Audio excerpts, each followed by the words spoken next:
Hi, I'm James and welcome to another review. Recently, Pendraken sent me some sample figures from their Falklands War range. Now, they sent me a mix of British and Argentinian. Um, let's see what I think of them. They cost £1.85 for a pack of 10 figures, which are usually in one pulls, although some of them have two, like the machine gun teams, and the Milan teams have 3 figures duplicated 3 times. So there is a bit of variation there. There's a wide range of figures covering the infantry and the support weapons. There is one minor omission in that there are no Argentine troops with submachine guns except for the Special Forces pack. They do Special Forces figures as well. There's 2 packs for the Argentinian and 3 for the British, but neither has a machine gun in that, which is a slight missing thing. Now, the British troops are nicely done. The figures that I've got seem to be wearing the SAS or the Marine pattern smocks. That's not a problem. These were worn extensively by the paras as well, so there's no problem with that. And they're wearing 58 pattern webbing, which is very, very well detailed and does look right from my time of wearing it. The Brits are available in two types. You have versions with berets and versions with helmets. The helmets being the old Mark IV helmets, which visually and externally look identical to the Mark III. It does give a problem in that there's one figure of a para with the airborne helmet carrying full kit, but there isn't some of the variants available with the para helmet or a beret on.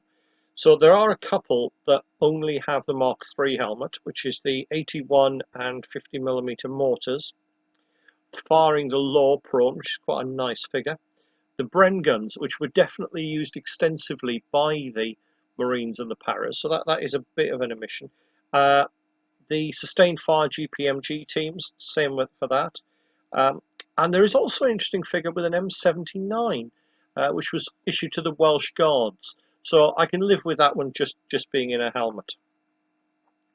Another little omission is snipers. There are only British snipers, but given the fact that the pair are wearing ghillie suits, it's just as easy to use them as Argentinian. I've got no problem with that. Now, there's also some support weapons. The Argentines have 2 different anti-aircraft guns, and both sides have an artillery piece.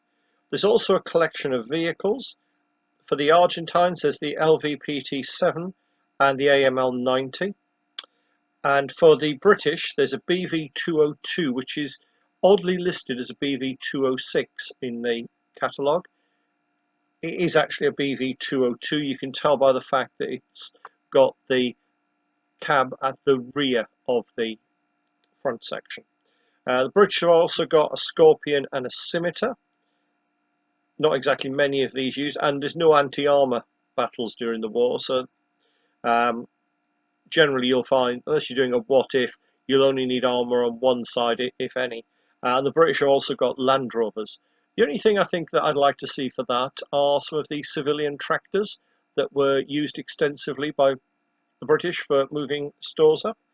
So as a pack, or as a range rather, it's a nice range. There's 1 or 2 little omissions. They're also useful if you wanted to play using 10mm Cold War. The Brits will work quite happily through the 70s and through to the mid 1980s fairly reasonably.